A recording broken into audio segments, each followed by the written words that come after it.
waa kon bu kenn dellu ginnaaw fi réew mi tollu bàyyi ku warul kennoo bu kenn dellu ginnaaw fi réew mi tollu bàyyi ku warul kennoo waay jàmbaar jàmbaaroo jàmbaare ñu ne foo mën a tollu waxal sawaar bu kenn dellu ginnaaw fi réew mi tollu bàyyi ko warul kennoo jàmbaar jàmbaaroo jàmbaare ñu ne foo mën a tollu waxal sawaar jàmbaar jàmbaaroo jàmbaare ku ne wala di nga fi dégg ci fulla déggil fayda dundee jox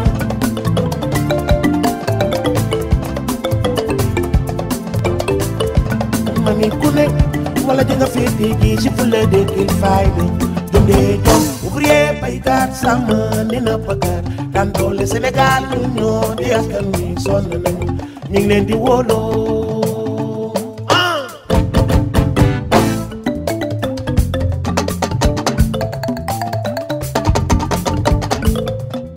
asalaamaaleykum waa Njaarim asalaamaaleykum adduna bi comité d'organisation festival des enfants am na mbégte ñëw créé fi benn plateau tey pour wax ak askan wi événement bi nga xam ne moom lañ dëgmal événement bi nag bala ñu siy ñëw dañuy njëkkee si ki nga xam ne moom moo koy organiser muy entreprise Diaw Bache nga xamante ni ki ko créé mooy Mamour Diaw créé ko en 1996 alors entreprise boobu di yëngatu ci ay location matériel bâche type ak yeneen di yëngatu ci son et lumière di yëngatu aussi ci ay événements yu bari ci noonu la créé benn festival bu ñuy wax le festival des enfants du Baol alors bii nekk le deuxième du genre boo xamante ni ren en 2021 dina am incha allah rabbi à partir du 22 décembre ñi nga xam ne ñoo composé festival des enfants comité du festival des enfants nag muy le président bi nga xamante ni président directeur entreprise Diaw Bache di Mamour Diaw toog nii sama càmmoñ ki nga xamante ni mooy le coordonnateur du comité nekk Suka Diop nekk fii sama ndijoor ñu ànd ceeg soxna Penda Cissé mi nga xamante ni ak Baara Ngom ñi nga xamante ni ñoom ñoo yor communication alors li may def léegi mooy damay njëkk a jox le président directeur général entreprise Diaw Bache mu ñëw ak yéen mu nuyoo d'abord ñëw ak yéen ci événement bi salaamaaleykum maama. waaleykum salaam Sène ñu ngi lay nuyu di nuyu waa comité d'organisation festival des enfants yëpp di nuyu ñi nga xam ne ñoo ñuy seetaan yëpp aussi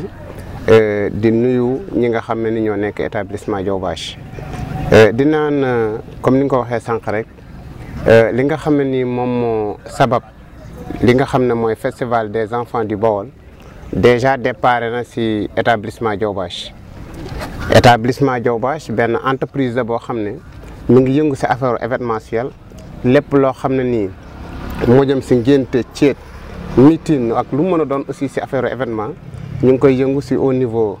local au niveau national ñu ngi yëngu partout aussi ci loo xam ne nii aussi mooy yëngu ci wàllu lii beneen bi it mooy ba nga xam ne établissement Diaw Bache juddu na li dem ba sabat mbir mi aussi mooy jamonoy 2018 jàpp 2018 fin 2018 laa doon ànd ak sama njaboot ak njabootu Suka ñu ànd di dox ci dëkk bi yàlla dogal gisuñu benn cadre boo xam ne ni am na benn yëngu-yëngu fa lay xale yi war a yëngoo ñu toog ma retourné encore ci kër ga ñu toog jàkkaarloog télé bi di seetaan mais gisuñu li nga xam ne moom la ñuy xool mais yeneen dëkk yi di bénéficier wu par rapport ak li nga xam ne nii moom la ñuy dund mais ñu xool ni ma dalee aussi dalee na ko yeneen njaboot ma xëy mu choqué ma xëy encore sa suba sa toog waxtaan ak le coordinateur waxtaan ak Suka Diop ñu toog waxtaan ak waa entreprise bi ñu xam ne aussi lii ñu sogee nii war nañ mën a fexe ba génn si noonu lañ déroulé li nga xam ni mooy commencement démarche yi ba tax ñu taxawal festival des enfants du Baol. jërëjëf Diaw wala dinañ ñëwaat dinañ dikkaat si yow mais dañuy dem ci Souka Diop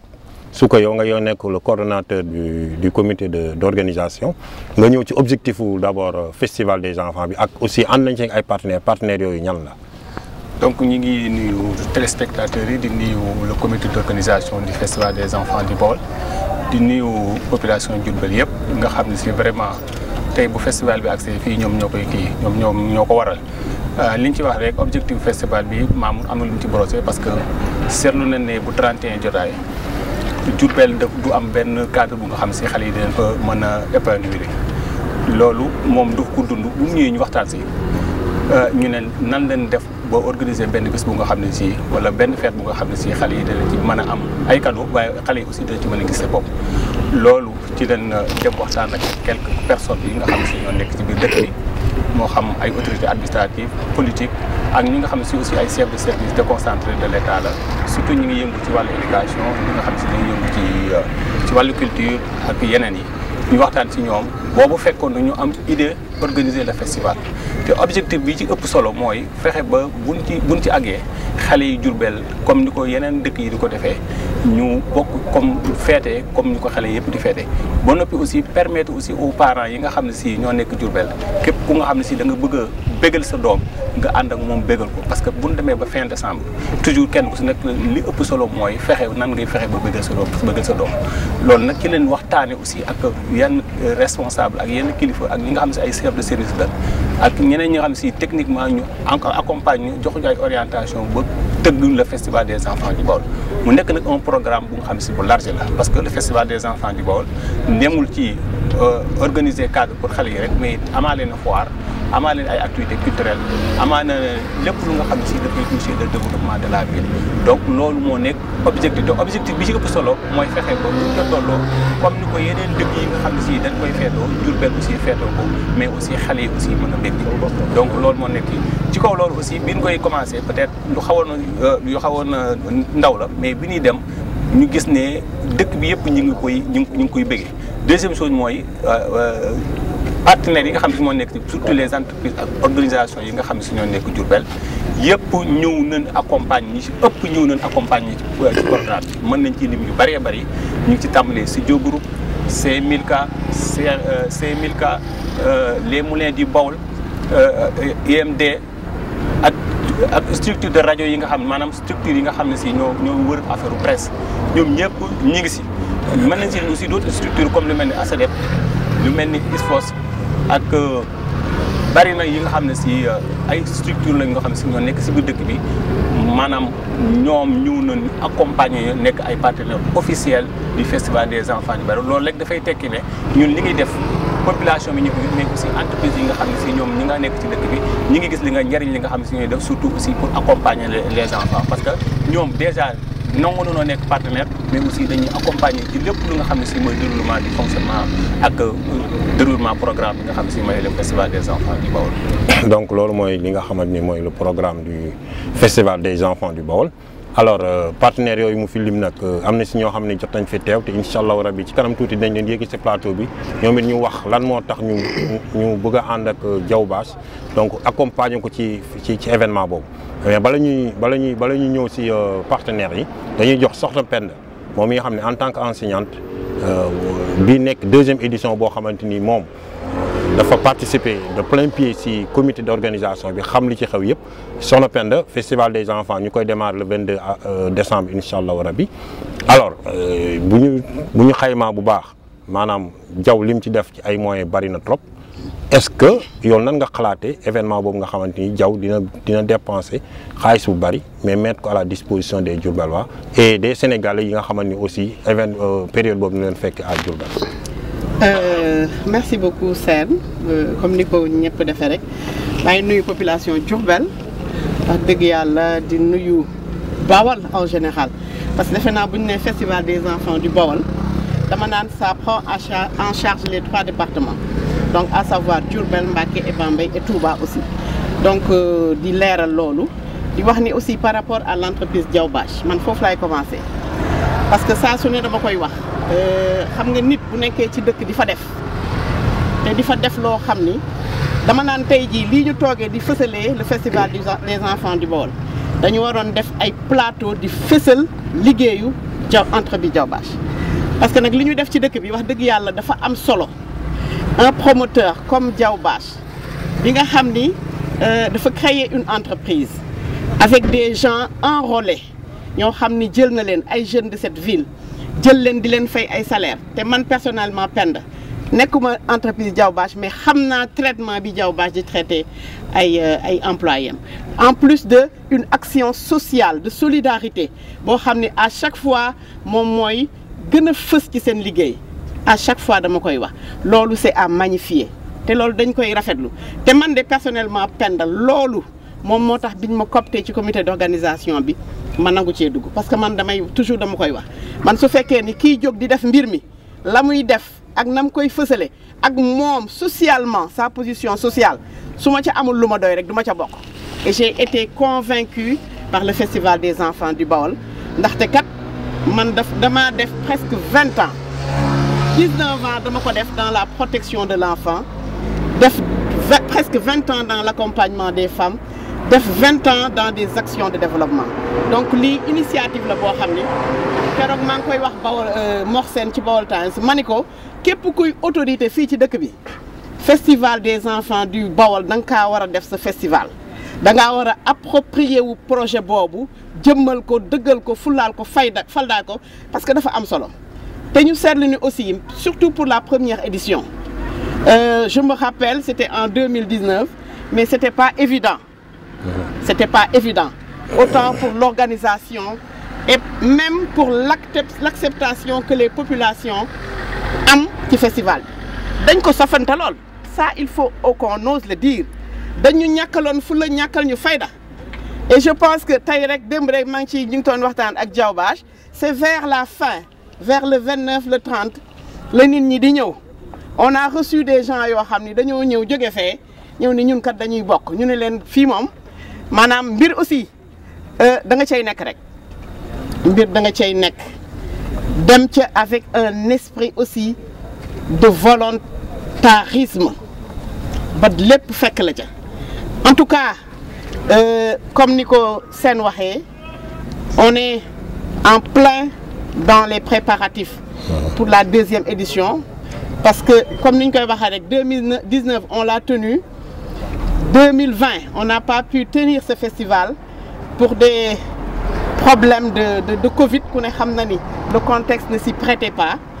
mais damay wax ni ren on est en plein dans l'organisation te it pour leeral mbir mi parce que askan wi aussi il faut ñu xam que ni Diaw-Bache dafa injecter des millions dans ce projet-là. Beaucoup de millions. C'est ça en fait qui fait le charme defu ko à but lucratif parce que lépp lu mu cay jële lam ca dugal da koo ëpp fuuf donc c'est des projets à accompagner c'est des projets également à dundal ko ci dëkk bi en tout cas ci loolu la ñu toll defe naa ni bu ñu gënee ñëw ci waxtaan bi on va aborder tout ce qu'il y a comme aspect organisationnel dinañ ñëw ci tout ce qu'il y a comme partenariat dinañ ñëw ci tout ce qu'il y a ñun ak ñi nga xam ne ñoo sekk dëkk bi mooy les autorités ak bu mu ci mënti doon où est-ce qu'on en est par rapport lépp loo xam ne également dafa aju ci préparatif donc festival des enfants du Baol édition 2022 boobu. jërëjëf Soxna Penda kooku mooy Soxna Penda nekk ci commission communication bu comité d'organisation festival des enfants du Baol seq ceeg nag Bara Ngom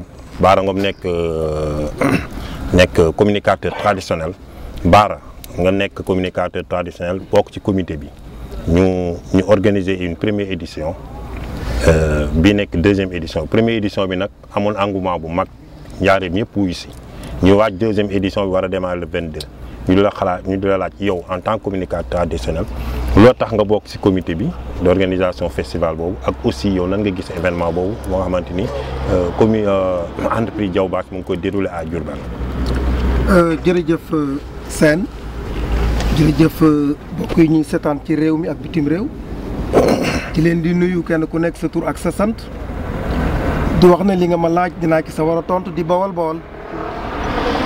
nag suñu jógee ne festival des enfants du Baol ngay Baol ñu cooptale ci communication bi yaakaar naa ne da ngay sawar dootoo nelaw ndax mu jag rek ak mu baax di la gërëm di gërëm le promoteur Diaw Mamour Diaw di gërëm ki nga xam ne mooy coordonnateur bi di Souka Diop waaye di gërëm Ajaratu Penda Cissé comme ni mu ko waxee Diaw dëkk bi daf ko ameel njukkal ndax li tax mu ameel ko njukkal dafa génnul dëkk bi jëm fenn te luy yëngu ci dëkk bi rek loxol Mamour Diaw baas ma nga ca macha allah wax nga ko léegi Adja Penda boo demee ci entreprise Diaw Baas yaa nga fekk ñoo xamante ni vraiment Diaw moo tax ñu ànd ak moom di liggéey bu weer dee ñu mën a yóbbu seen kër loolu nag mooy développement mu dem ba mu yàgg boo déggee ci biir waxam mu xam ne am na lu amul njaareem ca ndaw ñi bëgg ko mais mag ñi bëgg ko damay wax ne festival bi du fo première édition bi passé soo ñëwee benn fan ñaari fan ñetti fan nga ñëw Bawol ñëw fii ci Diourbel en face poste bi gis festival bi gis foire bi gis lépp loo xamante ne nit doomu aadama daf koy soxla ku koy jaay bénéficier nga ci taximaan yi transport bi bénéficier ci moto yi jakarta yi bénéficier wu ci kenn ku nekk nga yëg ne dëgg-dëgg am na lu am ci dëkk bi ca musu caam muy lan muy foire te li ko andi nag mooy festival bi yàlla ak Diaw Baas entreprise Diaw Baas jërëjëf deuxième édition seen ñu di ko waajal le 22 incha allah décembre yàlla ñu ci yàlla yóbbu entreprise Diaw Baas yi ci invité nag kuy bool nekk ci biir réew mi wala nga nekk ci bitim réew waaye Diaw damay félicité nag dëgg-dëgg nag partenaires yi ndax partenaires yi xam nañu yëg nañu li ngay def xam nañ ne lu développé dëkk bi nga bëgg ñu daw ànd ci ak yow loolu su ko dina ci ñëw daf ci tàmbali ci benn ñaar ñett waaye du ñu bàyyi kenn ndax jaral ngeen ñu dëgg-dëgg nag fésal nag li ngeen def parce que nelawutu leen jël ngeen lépp lu ngeen am ak seen taxawaay ngir fésal dëgg-dëgg Bawol Diourbel ci festival bi kon Diaw loolu incha allah sukka dina ci ñëw waaye jërëjëfati Diaw Adja Penda Diaw li tax ma wax ne jar na gërëm bu baax festival bi dafa beddiwul kenn ku beddee ku yaa beddi sa bopp ku Bawol ñorut bi mu la wooyee ngir festival bi ñëwoo yaatee sa bopp bul ñëw waaye dafa am ku baax sëñ Amdi Khady Fall dane ku bëgg a dem da ngay ànd ak kuy dem fii ay dóorkat newu fi li fi ne mooy luy suqali Bawol ca loolu rek ngay doxal moo tax nga woote ko yàlla ñu ciy egg yàlla ñu dem ba du xaj fii d'avant poste nag lay nekk incha allah le 22 lay doon incha allah di nga dégg danañ dugg ci programme bu ci kanamee ba ma dellu siwaat waaye dama wax ne bawul kenn ndax li tax bawul kenn bis bi dafa am parrain di bàyyi bis bi dafa am marine di yaayu bis waaye taxul mu yem foofu képp koo xamee da ngay doomu njaareem ca bi mu la tàllalee loxo wan li muy bëgg a def daw nga ñëw rek Diaw dafa jël nag bis cërale la ko ngir bañ a bàyyi benn bool loolu yaatal la ci sama papa dafay wax ne baara lu am rafet su amuloon mën naa ñaaw kon foofu laay wàccee suma kàddu jox la ba dellu si waat. jërëjëf sëñ Bara Ngom nekk communicateur traditionnel bokk ci comité d'organisation bi yor communication bi alors dina ñëwaat ci Diaw ci kanam ci programme bi lan moo tax ñu tërale ko noonu mais bala ñu ñëw ci loolu dina ñëw ci ndax ku xam Njaaréem xam ne c'est le berceau du mouridisme c'est une ville aussi fortement religieuse donc te festival bi nañ ko démarrer ci tari alxuraan ak concours tari alxuraan benn partenaire yi mu nekk Babacar Djigo nekk responsable fee ci résidence Khadimou Rassoul mais bala ñëw ci moom dañu ñëw ci Diaw Baas Mamour bi nga xam ne mooy président directeur général entreprise Diaw Baas Mamour ñu nga gis ni nga programme yoo xam ne dinañ nekk macha allah nekk programme alléchant mais aussi il faut dire que ñu ngi ci ay politiciens yu bëri yoo xam ne ñoom ñoo parrainé journée bu ne est-ce que ragal leen ngeen dem politique bi gis ci objectif premier bi nga xamante ni moo taxoon créé festival. waaw jërëjëf Sène defe naa ne ñun li ñu si gën a ñor bokk na surtout lenn balaa ñuy àgg si politiciens yi nga xam ne jël nañu journée muy mu booster économie dëkk parce que kenn ku nekk xam na ne Diourbel doon na dëkk boo xam ne nii économiquement doxul mu koy faral di wax toujours bon kenn ku nekk jàpp na ne kenn du ñëw dala defal sa dëkk doomi dëkk bañ dëkk ñooy commencé kenn ku ñëw mën leen a gunge man ba ma juddoo ba léegi nii laay gis Diourbel mel ci wàllu économie kon kenn ku nekk di nga jéem noo poussé bañ xalaatee festival bi man dama naan foofu xale yi ñor na ma yeneen yi muy àndal ñor na ma mais nu pousse économie dëkk bi daf ma gën a ñor parce que démb rek maa ngi koy wax mu toogee benn kilifa ma ne ko képp koo xam ne nii sa njaboot génn na muy ay tout tànk foog nga ànd ak moom gunge ko te defe naa ne boo xoolee dëkk bi nu mu toll xale yu bëri buñ génnee njaboot gi ànd waajur yi ànd si lépp loo xam ne soxla nañ ko si yëngu-yëngu wala si wàllu leneen pour génn ko si wàllu foire dinañ ko atteindre loolu tax na am nañ si yaakaar lool par rapport ak festival bi comme parents yi nga wax c'est-à-dire que Diourbel dafa doon dëkk boo xam ne nii du benn kilifa ak fi bëri na ay leader bu bokk daje sant yàlla nag ba nga xam ne kenn ku nekk jàpp nañ ni boo si amee jour ce jour di nga ko mate ba mat sa bokk si na kenn ku nekk da ngay bëgg saafanteeg population bi ñoom ñëpp duñ leen bokk boole parce que boo leen bokkee boole ku nekk na nga am yéene saafanteeg population mën naa ko des képp ku ñu dem si yow waxtaan ak yow ba nga nangul ni si diggante xale yi moom la ñuy jël teg suñu kanam ak diggante population parce que nag mënoon nañoo jël am di nag yéen a def mënoon nañ koo def waaye nag ànd seeg bu delluwaay waaye nag ku am ku dit mën naa am doo lakk te buñ ànd ak ñoom ñu gunge ñu si liñ soxla ñoom développement Diourbel moo leen ñor te ñun jàpp nañ ne ñoom la ñuy gunge si développement Diourbel kon boog lépp loo xam ne nii mën nañ ñu leen si xaar pour lenn ku nekk yor nga njaboot pour xale yi dong nga tax ñuy def économie Diourbel avancé moo tax ñuy def damay war a xool si ñaari mbir damay faral di wax toujours ne Kaolack xëyul rek mel na mel fii kaa am na fu mu jaar am na si loxo yim jaar ba tax léegi daa ngi dégg foire internationale fi daak aussi même chose nga dem festival jazz Ndar wala yeneen festival kon saa yi njaareem bu fekkee am nañ lenn loo xam ne ñu ngi siy nabi di xool benn vision bu sori nan ñaan yàlla lii bañ a yem si FEB rek nga yem si FIBA ñu jëm festival international des enfants du Baol loolu am nañ si yéene loolu li ñu siy mën a gunge population bi gaañ ñu siy jàppale mais surtout autorités yi ñu ngi leen di xaar si fànn yëpp nag ñu ngi leen di xaar si xalaat xaar si moyen xaar si gunge xale yi parce que nag buñ koy def ñoom ñoo tax population bee tax waaye xale ya donc xale yi balaa ngay avancé dinaa dugg foofu parce que da nga wax benn aspect bu am solo mooy est-ce que l'aspect politique du jël le dessus par rapport au festival des enfants du Baol dama lay rassurer ñëpp parce que xam lu tax comme Diaw Ba ju mu ko waxee sànq même par rapport au partenariat on a voulu tisser large parce que tey jii mënoon nañoo jóg ni Dame Diop mooy suñu parrain Soxna Karima Mbacké mooy suñu marraine yemale ko foofu mais en allant plus dans la réflexion dañu ne chaque leader au niveau de Diourbel nañ la jagleel benn bés te El Hadj Baara ak Souka ak ñoom ñëpp wax lu am solo mooy caña nangoo bokk ñëw bëgg a jël jour nga xam ni ñoom la ñuy jël dinañ leen tàqale quelquefois ak la ñuy liggéey parce que ñun loola moo ñu soxal mu wax aussi lu am solo ñu doon xaar nag toutes les autorités ci jàppale entreprise Diaw Ba xam nga lu tax maanaam li muy def kenn ku ci ne ci ñoom daf laa waroon kenn ku ci ne def fi une innovation de taille muy festival des enfants du Baol wala lu ni mel dalaa waroon yow en tant que autorité parce que ba ñuy dem di ko politique ak di ko ñafe waa dëkk bi ñoo leen ci jàppale woon ba ñu demee bañ takkal leen domboy tànk yi dañuy ñëw nag ci biir fii ñu ko doon lijjantee ak fii ñu leen ko doon fale ak fii ñu waxante woon ak askan wi bañ jox leen ko ñu ñëw nag dëggal fi seen bopp te nañ fiy dëggale seen bopp ak nañ fiy delloo njëkkal askan wi mooy ku jóg di def loo xam ni da lay leer ni Diaw Ba du dugg ci ay chiffres mais man en personne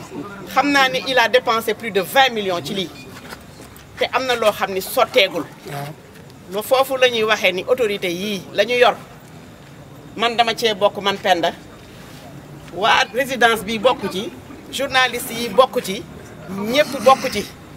te ku ci ne nag nit ki bësam rek la am nag te ko cey jàppale rek mooy ka nga xam ne nii moom moo koy defal nañu wàcc jàppale festival des enfants du Baol parce que dafa ñor te dañ leen ciy xaar nag te di leen fàttali tamit nii parce que des fois wax ji dina naqari mais dañ leen di fàttali ni loolu ñu yor loolu ñu yor ñoom ñun dañ cee bokk donc c'était un aspect très important bu ma bëggoon a gën a parce que tamit jaw bindoo na noo xam ni yàlla maanaam li may wax naan bu liggéey bi baree rek jaw la mais bu wax ji baree même bu fekkee ni ça le concerne directement mënta nekk jaw parce que nit ku nekk ak na la yàlla moo ñaaleel mais dañuy wax ni festival des enfants du Baol mi ngi xaar les autorités de cette ville pour ñu jàpp ji parce que c'est vrai que injecté na ci des millions mais il reste des choses à faire et on est au dernier tournant on est dans les préparatifs dans les derniers réglages et dafay baax aussi ku ci nekk ci autorités yi ñëw dëggal sa bopp xam la ni festival des enfants bi ñor na la approprié ko moomal sa bopp xam ni bu baaxee yow la baaxal mais également bu bonee dinañu bonal ñun mais également dina law ba teqale ñoom autorités yi. jërëjëf sama Penda je pense que am na solo d'autant plus que en tout cas que ñi nga xamante ni lim na leen fi muy ay autorité politique nekk à Diourbel dégg nañ si ñoo xamante ni mouvance présidentielle lañ bokk. dégg nañ si ñoo xam ne aussi opposition lañ bokk. ça veut dire que donc entreprise Diaw Bass moom yaakaar naa ñuy tëddee. donc moom maanaam farul ak ñi nekk si liggéey farul ñu nekk moom njaareem a ko ñor njaareem lay liggéey. alors ñu ñëw suñu partenaire premier partenaire bi nga xam ne yéegal nañ ko muy Babacar Djigo nekk responsable fële ci résidence Khadimou Rassoul Babacar ngeen ñëw ànd ak Diaw Bass ci festival des enfants 22 lay def bu bëggoon nga présenter brièvement rek ce établissement ensuite yow lan moo tax ngeen ñëw ànd ak Diaw Bass ci événement bi. auzu billahi mina seytaani rajiim bismillahi rahmaani rahiim gannaaw ba ñu sant yàlla dañuy julli si Yonent bi di gërëm suñu ñaari waajur di nuyu képp koo xamante ni yaa ngi toog fii ci plateau waaw di jiital ci nuyu bi nag ki nga xamante ni moom mooy Mamadou Diaw parce que li mu def nii tuutiwul festival bi jamono ji jàpp naa ni ñu ngi koy déglu au niveau national parce que tey ñi nga xamante ne sax nekkuñu Diourbel dañuy def ay appel di xamal nit ñi ne dinañ ñëw fii festival voilà te moom it il mérite d'être soutenu parce que li mu def nii jàmbaar dëgg moo koy def résidence Darou Salaam nag doomu dëkk bi moo ko def fii muy Khadim Sylla li tax mu def ko aussi mooy tumuranke gi Diourbel tumuranke woon wàllu dëkkuwaay wala fanaan pour gan ñi tey boo xoolee Diourbel bëri na ñoo xam ne bu ñu fi ñëwoon séminaire wala lenn bu ñu waree ñibbi pour fu ñu fanaan dañuy dem ay Mbour wala Thiès la ñuy dem moom nee na loolu li ko gën a naqare loolu ci la bokk bu mu créé résidence bi. parce que boo xoolee chômage peut-être bëri na fi mais d'une part mu ngi wàññeeku par rapport ak avant te li ko wàññi mooy ay bonne volonté yoo xamante ni dara ñoru leen lu dul avancement wu dëkk bi. voilà loolu tamit nag dafay jar bàyyi xel parce que tey bëri na acte yoo xamante ni bu ko nit dee def sax yow da ngay yaakaar ne am na lu mu ci séentu mais nit dina def rek pour dëkkam kese. parce que tey benn ci suñu patron moom tey lii mu investi li ci ëpp solo boo xoolee njëriñ bi pour waa Diourbel kese la. sagu Diourbel loolu la ci séentu. voilà jërëjëf Babacar donc je pense que leer na alors léegi li ñuy def mooy yëgalaat seen beneen deuxième partenaire ñëw continuer waxtu fàttali rek ne yéen a ngi suivre seen plateau ñu jagleel ko festival des enfants du Baol mu war a commencer le 22 décembre war a jeex 31 décembre incha allah rabbi jërëjëf donc comme ni ñu leen ko waxee tey yégal na ñaari partenaire muy C1000K nga xamante ni DJ Ange moo ko représenté ñëpp xam ko Diourbel ak aussi Asadab nga xamante ni Mor Thiam moom moo ko représenté alors dañuy ñëw ci C1000K d'abord DJ Ange ngeen nekk benn établissement boo xamante ni ñëpp xam nañ ko ci Njaaréem ñu yëngatu ci mbirum lekk ak yu mel noonu alors ngeen ñëw pour accompagner Diaw Bass ci événement bi nga xam ne mooy festival des enfants bi alors ñu bëggoon a xam yéen en fait seen structure ci lu muy yëngatu ak aussi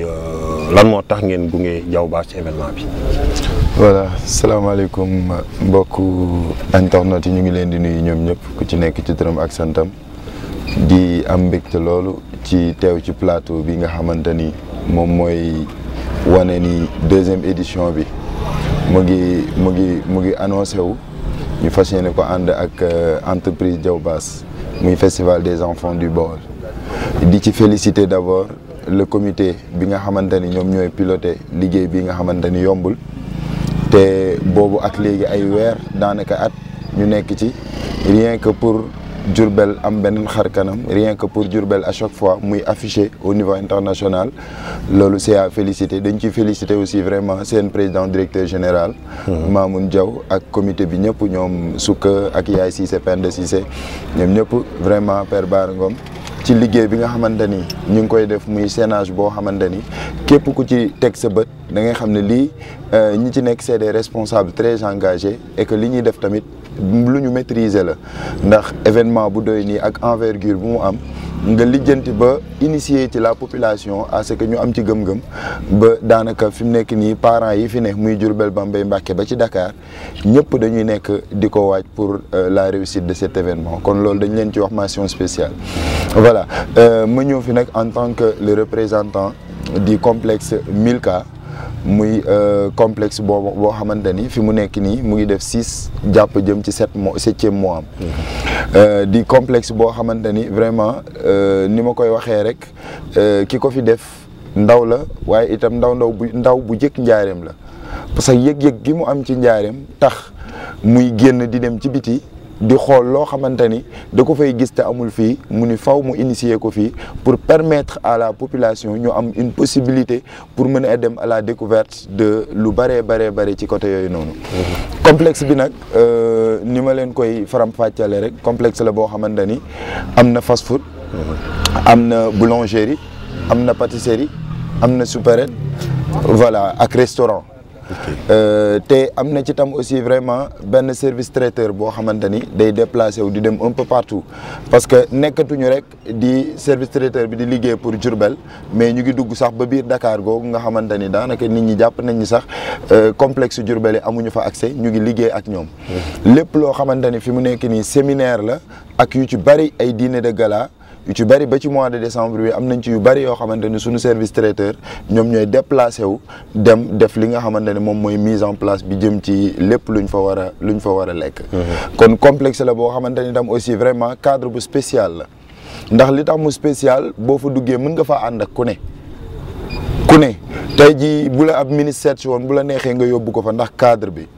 y a la climatisation wifi gratuit ay fauteuils yu nooy yu neex macha allah ba képp ku fa ñëw doon kilifa boo fa ñëwee di nga gis sa bopp lekk bi set na ay professionnels ñoom ñoo fa nekk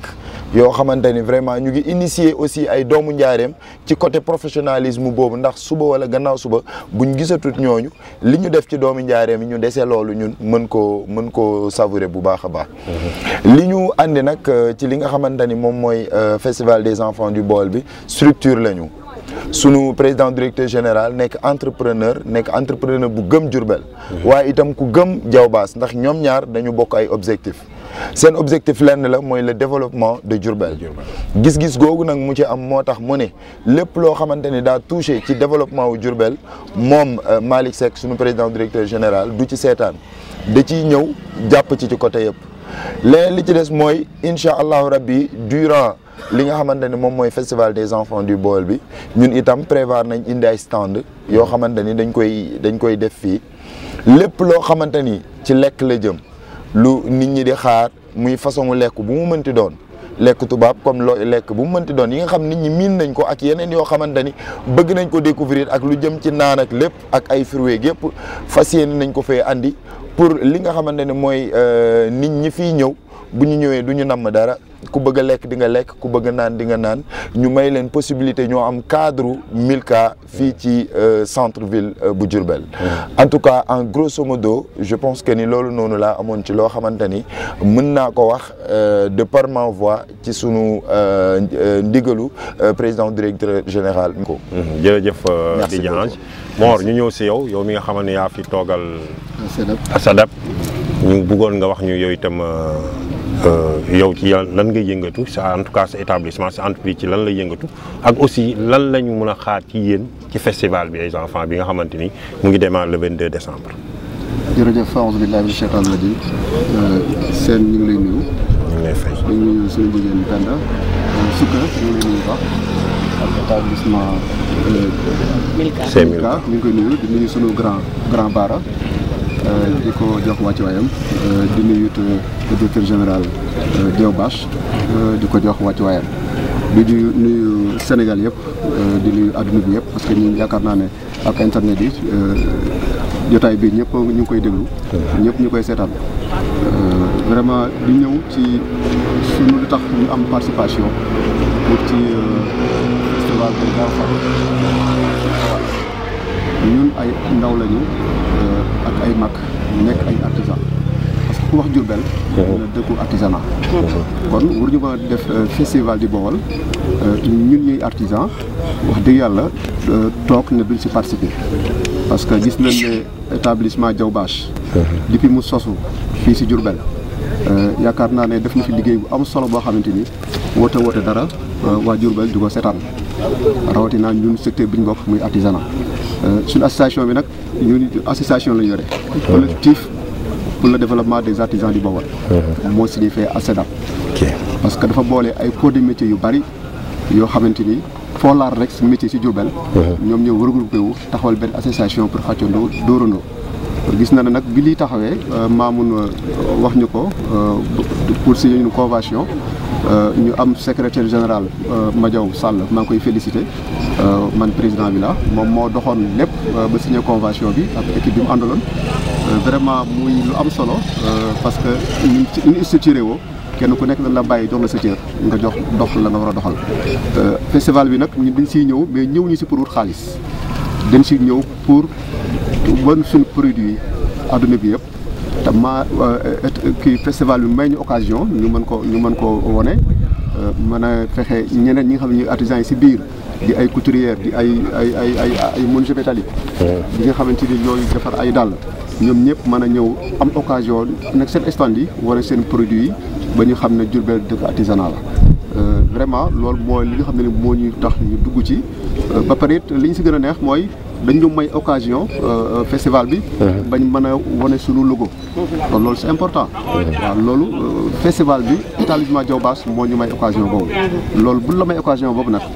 loo ko jënd jar na ko yaakaar naa ne Mamour yàgg na fi si Diourbel man ba ma koy xam du tey vraiment homme de développement la mën naa wax lu bëri fi ñu commencé liggéey maanaam boo ko gisoon tey bu ñu ne Mamour moo agsi fi tey da ngay xam ne royuwaay la moo tax lépp lu mu ñu woo rek dañ ci ànd mais ñu gis na nag ñu ko seqal vraiment ñoom it ñu xam leen si dëkk bi yàgg na naa tudd kenn rek muy soxna Penda Cissé nga xamante ni doomu sëñ Mor Mbaye Cissé la ba ma koy xam man dañ daan ñëw dem seeti ko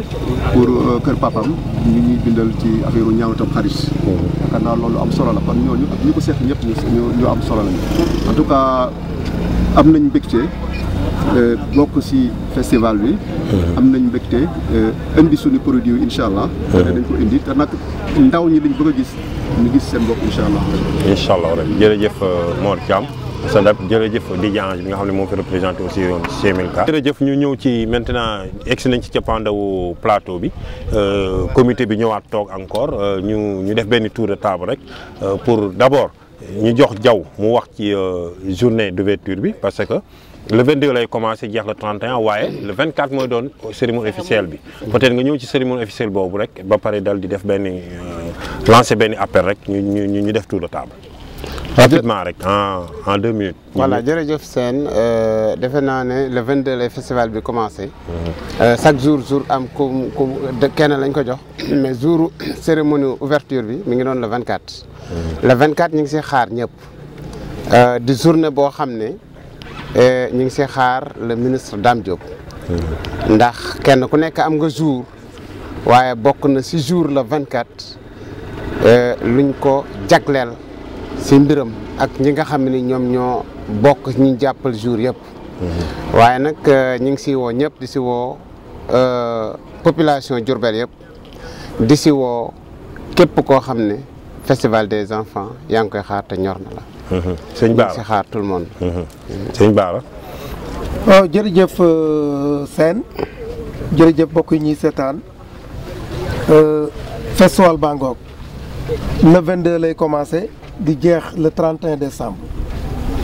jour bi nga xam ne mooy cérémonie ouverture bi incha allah di vendredi le 24 décembre ci njiital le parrain de festival parrain bi nga xam ne mooy parrain festival bi di le ministre Dame Diop di jiitu wax nga ko di ñëw ànd ak ay collègues ministre am fas yéene ñëw ci cérémonie ouverture bi incha allah waaye bul fàtte ki nga xam ne mooy Pape Amadou Ndiaye ministre de l'artisanat waaye bul fàtte ki nga xam ne mooy Ablaye Diop mi nga xam ne moo yor lépp lu jëm ci wàllu culture nga xam ne incha allah yaakaar nañu ne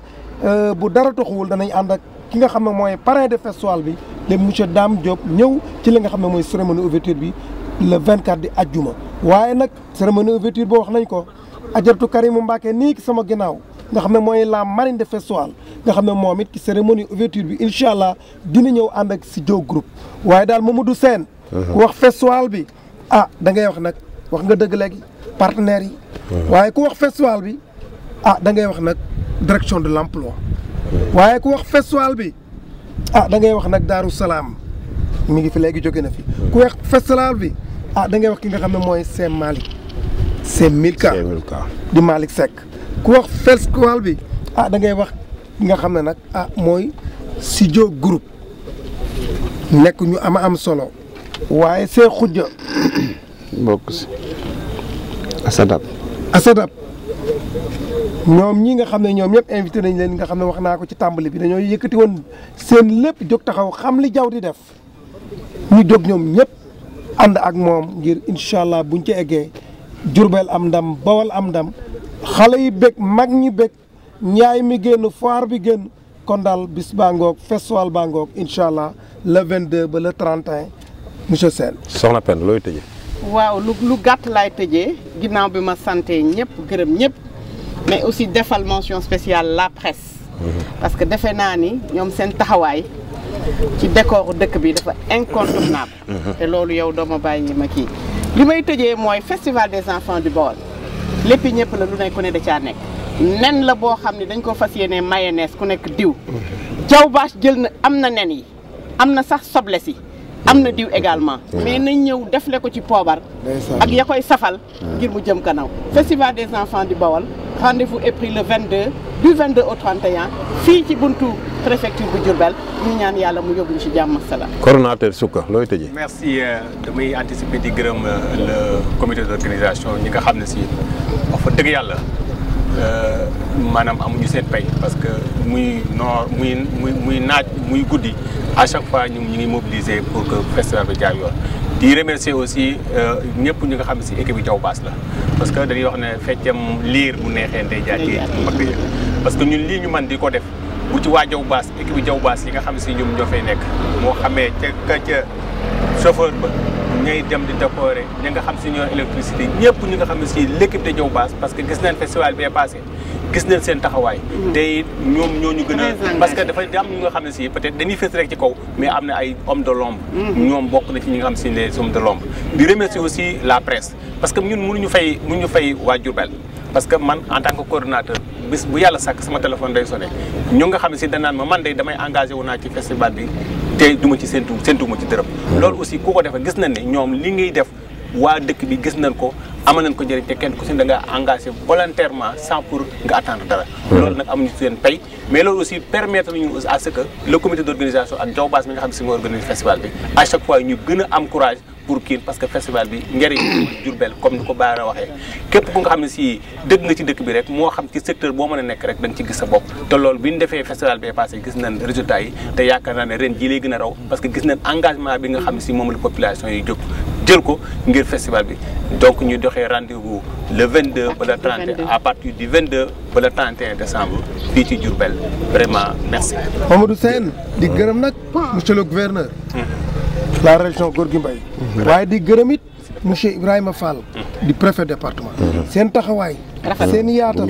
seen jëf dafa am solo waaye di gërëm it population Diourbel sus la presse wax nga dëgg Adjaratou Penda waaye Adjaratou Penda Pape Fary Seye taxawaayam xam nga mi ngi ci ginnaaw waaye nag mi ngi ci kanam ca mi ngi ci dëkk bi mi ngi ci dëkk bi waaye nag di gërëm it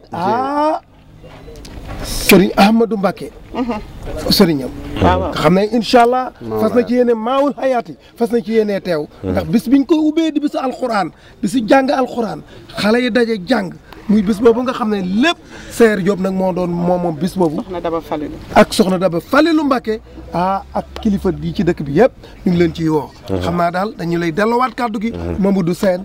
incha allah rendez-vous ba daal le 22 la. ba le 31 décembre ñu ngi woo ñëpp bawuñu kenn. jërëjëf mbokk yi loolu mooy période bi donc ñu ngi leen di xaar devant la poste à partir du 22 au 31 chaque jour ku ñëw fii ci poste bi di nga bég comme ni waa Ndakaaru di fêter Noël comme ni waa Thiès di fêter Noël comme ni àdduna bi yëpp di fêter Noël incha allahu rabbi. waa kon bu kenn dellu ginnaaw fi réew mi tollu bàyyi bu warul kennoo bu kenn dellu ginnaaw fi réew mi tollu bàyyi bu warul kennoo waay jàmbaaroo jàmbaare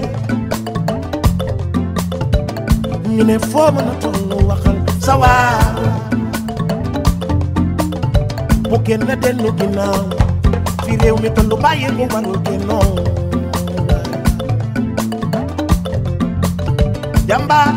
jàmbaaroo jàmbaare ñu ne foo mën a tollu waxal sawaar jàmbaaroo jàmbaare ku ne wala di nga fi dégg ci fulla déggil fayda dundee jom